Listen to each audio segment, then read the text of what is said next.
Nah, sekarang masuk kita ke bagian 2 dalam ceramah ini.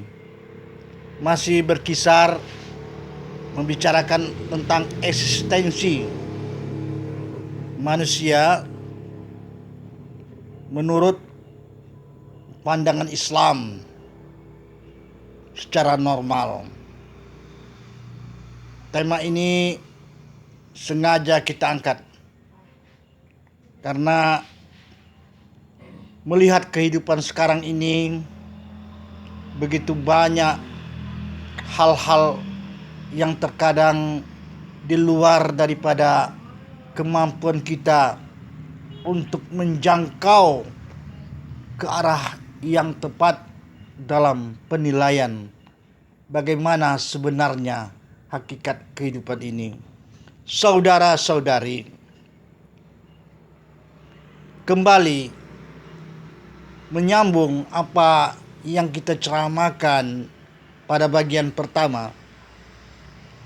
Ketika jasad kita telah berada di tanah, sendirian kita di sana. Nah, kita terpikir, bagaimana kalau tidak ada amalan kita untuk menemani kita yang sendirian di sana itu? Ustadz berkali-kali membicarakan bahwa yang menemani kita di saat kita sendirian dalam tanah, dalam kuburan adalah sholat kita. Maka sedikit ingin kita ilustrasikan tentang kondisi mayat kita nanti di dalam tanah, seperti apa yang diungkapkan oleh penyanyi kita Rhoma Irama. Baiklah, saya coba untuk menyanyikan yang dimaksudkan dengan kondisi mayat tadi. Kalau selama ini diri berhiaskan emas intan permata, bermandi cahaya, tetapi kali ini di dalam kuburan gelap pekat mencekam, tanpa seorang teman, terbujurlah sendirian, diri terbungkus kain kafan. Nah, yang menemani kita di saat kita sendirian di dalam tanah, di dalam kubur kita adalah sholat kita. Bagaimana kalau di atas dunia ini kita tidak melaksanakan sholat? Apa yang menemani kita? Malas.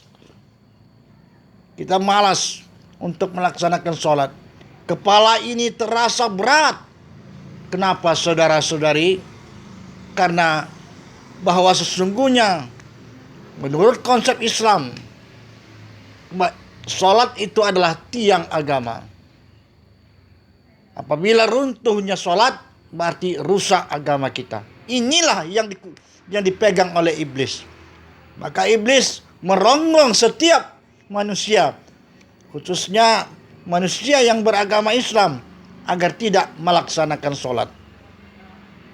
Kalau dipikir-pikir, saudara-saudari, sholat itu berapa lama lah? Coba kita pikir. Nggak nyampe 5 menit. Itu yang sedang-sedang lah. Bahkan kalau sholatnya kencang-kencang, ya sholat lah namanya itu. Ya paling-paling 3 menit. Katakanlah 7 menit. Sholat yang paling paten. Berapa lama lah 7 menit? Tapi kenapa begitu erat rasanya kemalasan kita untuk melaksanakan sholat? Kenapa terlalu berat kepala kita untuk tunduk kepada Allah?